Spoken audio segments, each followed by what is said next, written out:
أعوذ بالله من الشيطان الرجيم. بسم الله الرحمن الرحيم. صاد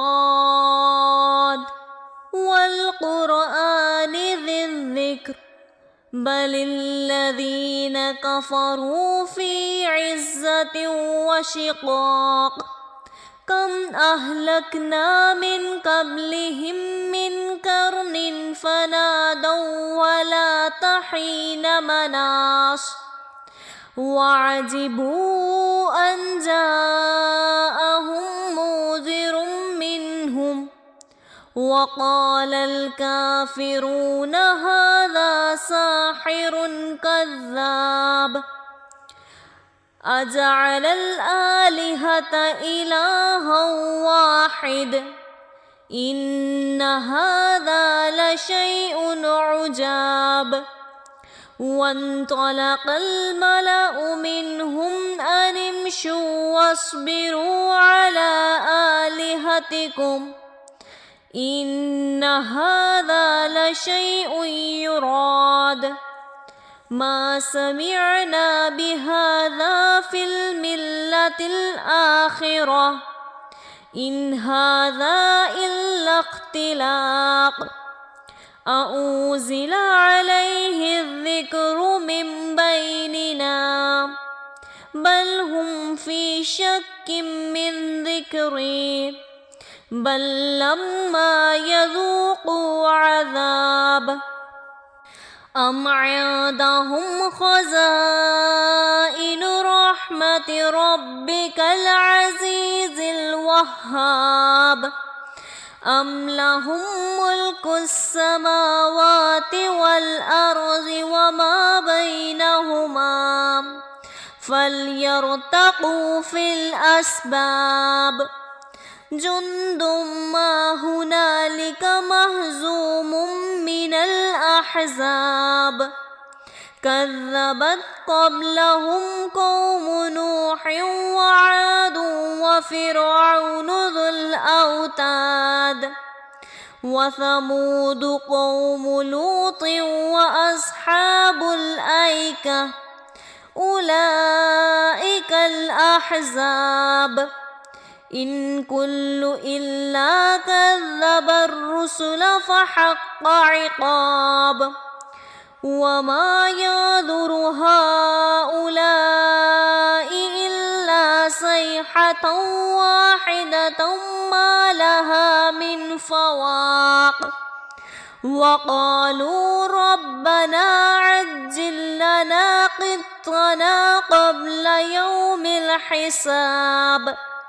اصبر على ما يقولون واذكر عبدنا داود ذا الأيد إنه أواب إنا سخرنا الجبال معه يسبحن بالعشي والإشراق والطير محشورة كل له أبواب وشددنا ملكه وآتيناه الحكمة وفصل الخطاب وهل أتاك نبأ الخصم إذ تسوروا المحراب إذ دخلوا على داود ففزع منهم قالوا لا تخف خمسان بغى بعضنا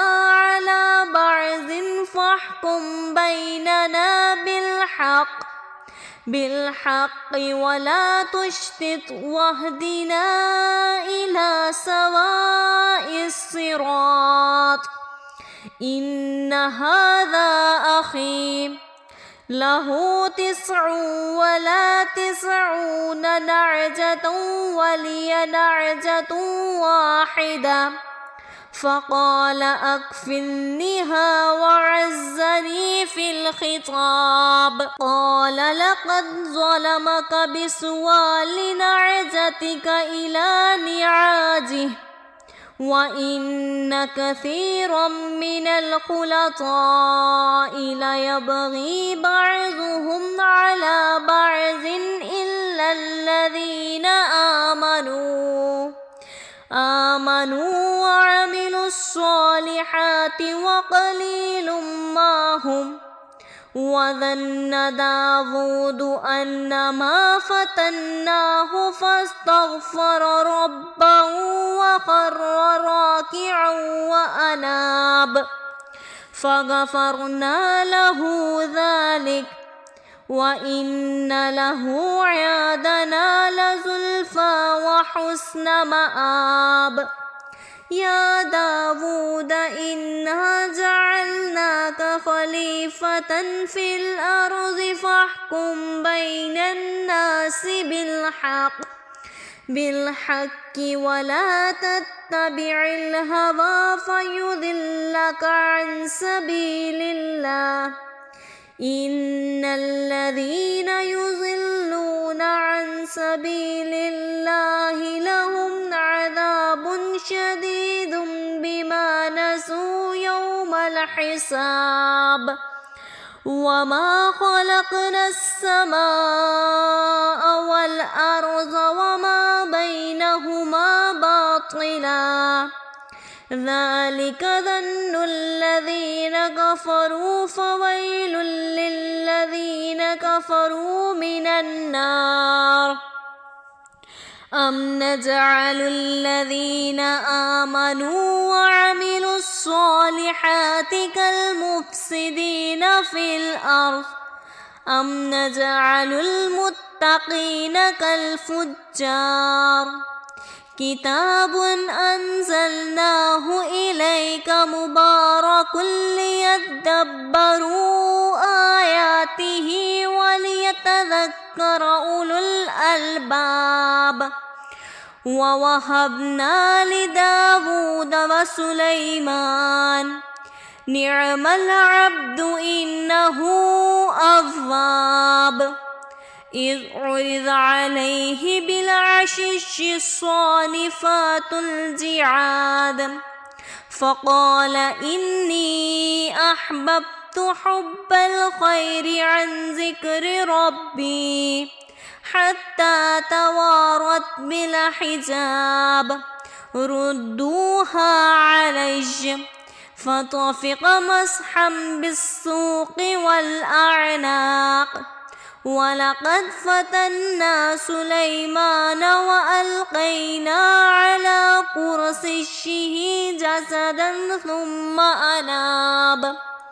قال رب اغفر لي وهب لي ملكا لا ينبغي لأحد من بعدي إنك أنت الوهاب.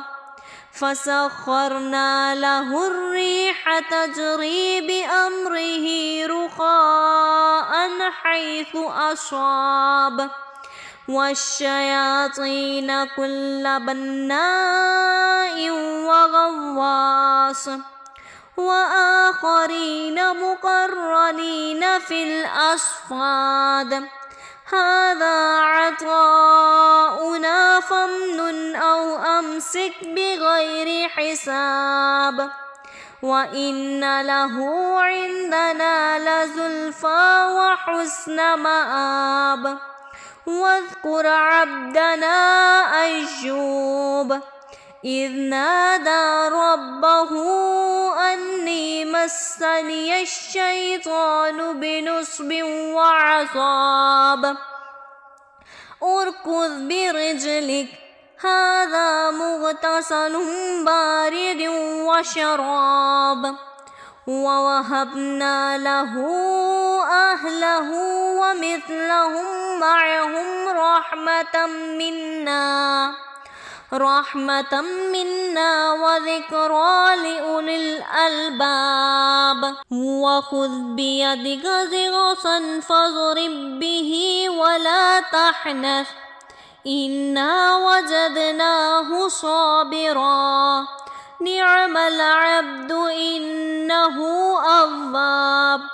واذكر عبادنا إبراهيم وإسحاق وإسحاق ويعقوب أولي الأيدي والأبصار إنا أخلصناهم بخالصة ذكر الدار وإنهم عندنا لمن المصطفين الأخيار واذكر إسماعيل واليسع وذا الكفل وكل من الأخيار هذا ذكر وإن للمتقين لحسن مآب جنات عدن مفتحة لهم الأبواب متكئين فيها يدعون فيها بفاكهة كثيرة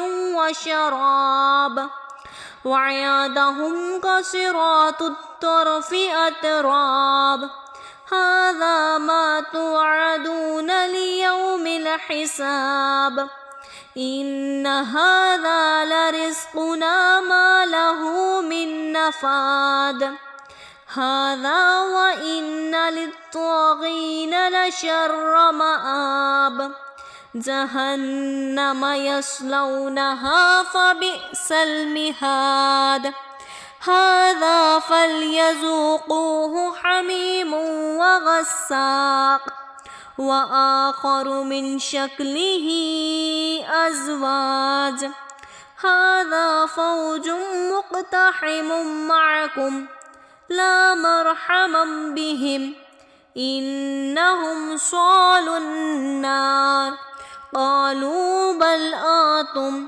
لا مرحبا بكم أنتم قدمتموه لنا فبئس القرار قالوا ربنا من قدم لنا هذا فزده عذابا ضعفا في النار وقالوا ما لنا لا نرى رجالا كنا نعدهم من الأشرار اتخذناهم سخريا أم زاغت عنهم الأبصار إن ذلك لحق تخاصم أهل النار قل إنما أنا منذر وما من إله إلا الله الواحد القهار رب السماوات والأرض وما بينهما العزيز الغفار قل هو نبأ عظيم أنتم عنه معرضون ما كان لي من علم بالملأ الأعلى إذ يختصمون إن يوحى إلي إلا أنما أنا نذير مبين إذ قال ربك للملائكة إني خالق بشرا من طين فإذا سويته ونفخت فيه من روحي فقعوا له ساجدين فسجد الملائكة كلهم أجمعون إلا إبليس استكبر وكان من الكافرين قال يا إبليس ما منعك أن تسجد لما خلقت بيدي أستكبرت أم كنت من العالين قال أنا خير منه خلقتني من نار وخلقته من طين قال فاخرج منها فإنك رجيم وإن عليك لعنتي إلى يوم الدين قال رب فانظرني إلى يوم يبعثون قال فإنك من المنظرين إلى يوم الوقت المعلوم قال فبعزتك لأغوينهم أجمعين إلا عبادك منهم المخلصين قال فالحق والحق أقول لأملأن جهنم منك وممن تبعك منهم أجمعين قل ما أسألكم عليه من أجر وما أنا من المتكلفين إن هو إلا ذكر للعالمين ولتعلمن نبأه بعد حين صدق الله العظيم.